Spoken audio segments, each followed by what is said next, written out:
Los primeros días de la década del 90, la sociedad argentina se debate entre la incertidumbre y el asombro.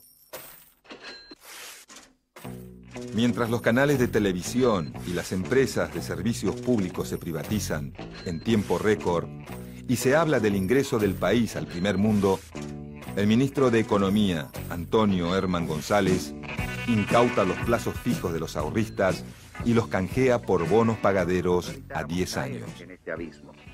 Por esta razón, y en el entendimiento de que la mejor forma de preservar no solo el valor del trabajo y del ahorro popular, sino también los derechos de propiedad totalmente legítimos de los titulares de depósitos a plazo fijo, hemos dispuesto su pago obligatorio en Bonex serie 1989. A pesar de los vaivenes iniciales, la esperanza en el nuevo gobierno no flaquea. El predominio de las políticas neoliberales en Europa y Estados Unidos y la noticia de la caída del muro de Berlín, símbolo histórico del bloque socialista, afianzan la fe de los argentinos en las bondades de la economía capitalista. Amparado en los preceptos del libre mercado, el presidente lleva adelante una reforma estructural de la vida económica argentina que incluye la apertura irrestricta a los capitales financieros, la desregulación del comercio internacional y la venta compulsiva de gran parte del patrimonio del Estado. Nosotros hemos ideado un decálogo que dentro de unos días se conocerá, que es el decálogo menemista de la reforma del Estado. El mandamiento 1 son palabras de Menem, él no lo conoce aún. El mandamiento 1 está extraído de sus muchos discursos, dice así: nada de lo que deba ser estatal permanecerá en manos del Estado. En 1991, el plan de Menem avanza, transformando a su paso muchos aspectos de la vida nacional. Los grandes medios de comunicación incentivan a la población a ver estos cambios como un signo de modernidad. Estoy apasionado por este modelo económico, que es mentira que produzca más pobres, que lo fabrique. En el mes de marzo, Menem redobla su apuesta neoliberal y nombra al frente de la cartera económica a Domingo Cavallo. El nuevo ministro impulsa un plan que iguala el valor del peso al del dólar, al mismo tiempo que prohíbe la indexación. Este conjunto de medidas, conocido como Plan de Convertibilidad, acaba rápidamente con la inflación y logra estabilizar la moneda. Desde un principio, la estrategia de Cavallo se ve favorecida por el contexto económico internacional, marcado por la abundancia de capitales disponibles para la inversión. Atraídos por la decisión mostrada por Menem a la hora de aplicar las reformas neoliberales y por los amplios márgenes de ganancia que ofrece el país, durante los primeros años de la década del 90, muchos inversores se dedican a la compra de activos nacionales y a prestar dinero al Estado argentino. Este flujo de capitales, sumado a la apertura irrestricta de los mercados, rápidamente dinamiza la economía, extiende el crédito y da seguridad económica a los sectores asalariados. Mientras muchas industrias nacionales incorporan nuevas tecnologías y la clase media cambia el destino de sus vacaciones por Europa o Cancún, el gobierno de Menem inicia una nueva etapa de su reforma estatal que incluye, entre otras cosas, el desmantelamiento de la salud y la educación pública y la entrega de los recursos energéticos. En los años posteriores a 1992, usando el argumento del federalismo, el gobierno de Menem traspasa la salud y la educación pública a los estados provinciales. La razón de esta maniobra es mostrarle a los organismos de crédito internacional que el gasto público ha disminuido. Pero esta transferencia tiene un efecto sumamente perjudicial en las escuelas y hospitales de las provincias, ya que el Estado Nacional transfiere las obligaciones, pero no los recursos necesarios para su mantenimiento. Al mismo tiempo, la nación y las provincias firman pactos fiscales que restringen el uso de los recursos de la coparticipación federal, por lo que varios estados provinciales se ven obligados a emitir bonos de circulación local que rápidamente pierden su valor en relación al peso. Otras víctimas de la ola privatizadora son los bancos y los ferrocarriles. Los primeros son vendidos a grupos extranjeros o a los grandes bancos de capital nacional. En el caso de los ferrocarriles, la mayoría de los ramales del interior se cierran, condenando a pueblos enteros al aislamiento y a la miseria. Para 1993, la figura de Carlos Menem goza de un amplio consenso popular. Ni las sospechas de corrupción que involucran a miembros de su gobierno, ni las feroces críticas del periodismo independiente logran opacar la sensación de estabilidad y crecimiento económico creada por la convertibilidad.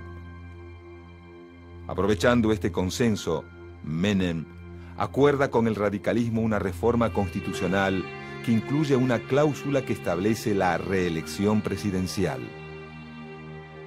Este convenio, bautizado popularmente Pacto de Olivos, abre a Menem el camino a su segundo mandato. Es así que, llegadas las elecciones de octubre de 1995, el voto de la población da un amplio respaldo al modelo económico impulsado por Menem, que es reconfirmado en el poder con casi el 50% de los votos. Con la reelección de Menem, la reforma estatal se intensifica. La nueva etapa de transformación profundiza la llamada flexibilización laboral y la reforma del sistema de salud. Mientras el Poder Ejecutivo echa por tierra décadas de conquistas laborales y las obras sociales de los principales sindicatos pierden buena parte de sus aportes, el modelo de convertibilidad muestra sus primeras grietas. De forma paralela, el clima económico mundial deja de ser favorable para las economías de América Latina, al aumentar la desconfianza de los capitales financieros después del llamado efecto tequila, un proceso de fuga de capitales y devaluación de la moneda ocurrido en México a fines de 1994. A todo esto, en agosto de 1996, Domingo Cavallo, padre de la convertibilidad y gestor del modelo económico, tras varios meses de peleas públicas con el presidente, es desplazado de su puesto. Con los capitales extranjeros en retirada y los intereses de la deuda externa en continuo aumento, los errores y los vicios políticos del gobierno de Menem salen a la luz. Y para 1997, los problemas se hacen más evidentes. Los 6 años de convertibilidad tienen un efecto devastador sobre la economía nacional.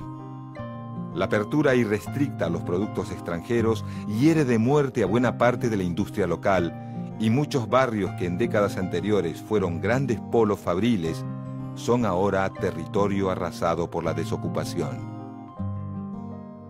Con la riqueza concentrada en unas pocas manos y el índice de pobreza ampliándose, a mediados de 1998 se inicia un largo periodo de recesión que oscurece aún más el panorama.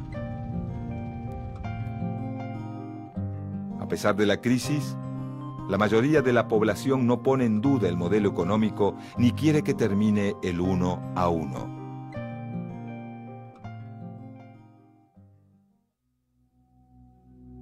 En la campaña presidencial de 1999, la principal oposición al peronismo, agrupada en la Alianza, ataca duramente los aspectos negativos del gobierno de Menem, pero sostiene que mantendrá a rajatabla la convertibilidad. La ley de convertibilidad, que es el sistema adoptado y del que Argentina no va a salir porque mantendremos la paridad peso-dólar y mantendremos la convertibilidad de modo firme, claro y persistente. Afirmado en esta promesa y haciendo hincapié en el discurso de la transparencia y el respeto a las instituciones, Fernando de la Rúa, candidato a presidente por la Alianza, derrota al justicialismo en las elecciones de octubre de 1999. Desde su llegada al poder, el presidente de la Rúa se encuentra en la delicada tarea de paliar los graves problemas sociales que el modelo ha generado, como el déficit fiscal, la recesión, la desocupación y una deuda externa cercana a los 150.000 millones de dólares. Sin embargo, para solucionar estos problemas, no se plantea la salida del modelo, sino la profundización del mismo. Para sanear las finanzas públicas, en marzo del año 2000, el ministro de Economía de la Alianza, José Luis Machinea, lanza un fuerte plan de ajuste que incluye una rebaja del 13% en los salarios de los empleados estatales.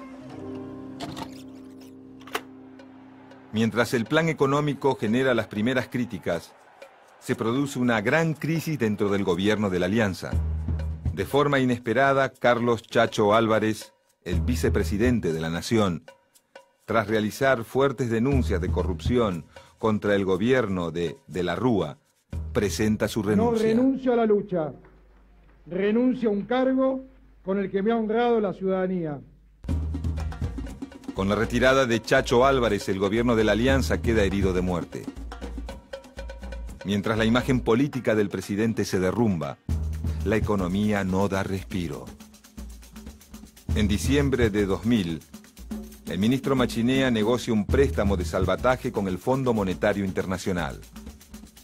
Pero esta maniobra, bautizada blindaje financiero, solo sirve para satisfacer las demandas de los acreedores extranjeros y los sectores especulativos. Después de un año de hacer lo que había que hacer, conseguimos el blindaje 2001.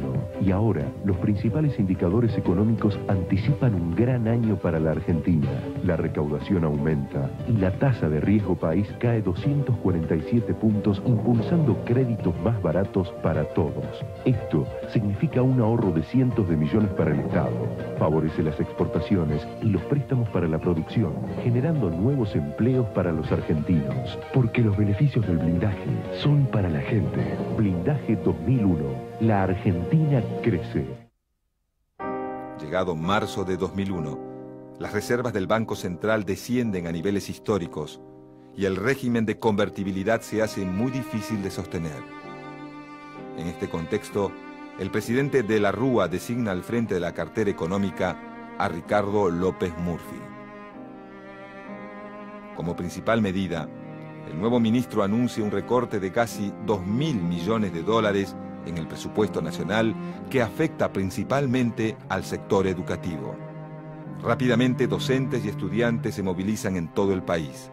Dentro del gabinete se produce una aguda crisis política que provoca la dimisión de 2 ministros e importantes funcionarios del área de educación. Sin apoyo político, a solo 2 semanas de su asunción, López Murphy renuncia. Frente a un enorme vacío de poder y con la economía fuera de control, el presidente de la Rúa toma una medida de fuerte impacto. El 20 de marzo de 2001, Domingo Felipe Cavallo asume por segunda vez como ministro de Economía. Los mercados se calman, pero el déficit